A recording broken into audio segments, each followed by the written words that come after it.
फिरौन की कहानी एक घमंड भरे शासक की सच्ची और सबक देने वाली दास्तान। बहुत समय पहले की बात है। मिस्र एक समृद्ध और ताकतवर देश था, जहां ऊंचे पिरामिड, विशाल महल और अपार दौलत थी। इस देश पर राज करता था एक शासक, फिरौन। फिरौन सिर्फ एक नाम नहीं था, बल्कि मिस्र के हर राजा को यही उपाधि दी जाती थी। लेकिन एक फिरौन ऐसा आया जो खुद को खुदा कहने लगा।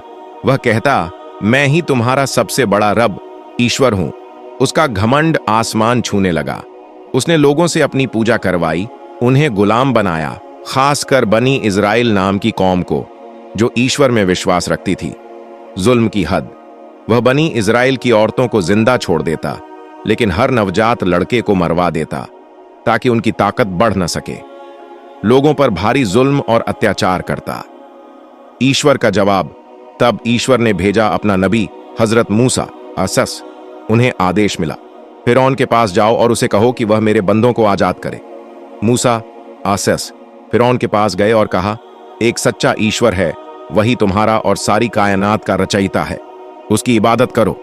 फिरौन की हंसी। फिरौन बोला, क्या मेरे अलावा भी कोई खुदा है?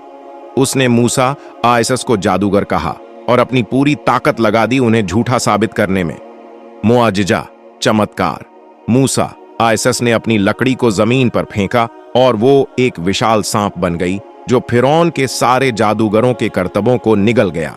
जादूगरों ने कहा, हम मूसा और हारून के रब पर ईमान लाए। फिरौन का गुस्सा फूट पड़ा। उसने जादूगरों को मार डाला। उसका घमंड और भी बढ़ गया। आज अब सजा। ईश्वर की तरफ से मिस्र पर एक के बाद एक कहर बरसने लगे।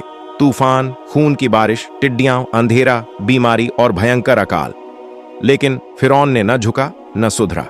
आखिरी वक्त मूसा अस्सई बनी इज़राइल को लेकर मिस्र से निकल गए। फिरौन अपनी सेना लेकर उनके पीछे दौड़ा। जब वो समुंदर के किनारे पहुंचे, मूसा आसस ने दुआ की और ईश्वर ने समुंदर को दो भागों में बांट दिया। मूसा आसस और उनकी कौम बचकर निकल गई। जब फिरौन और उसकी फौज समुंदर में घुसे, तो पानी वापस मिल गया और वो सब डूब गए। डूबते वक्त फिरौन बोला, अब मैं भी उसी खुदा पर ईमान लाया जिस पर मूसा विश्वास करता है। लेकिन बहुत देर हो चुकी थी। ईश्वर का जवाब, अब जब तू पूरी जिंदगी इनकार करता रहा, आज हम तेरे शरीर को बचा लेंगे, ताकि आने वाली नस्लों के लिए तू एक सबक बन जाए। सीख। फिरौन की कहानी हमें सिखाती है कि घमंड, जुल्म और खुद को खुदा समझने की सोच का अंजाम कितना भयानक होता है। सच्चाई और ईश्वर की राह हमेशा बाकी रहती है, लेकिन फिरौन जैसे लोग वक्ती होते हैं।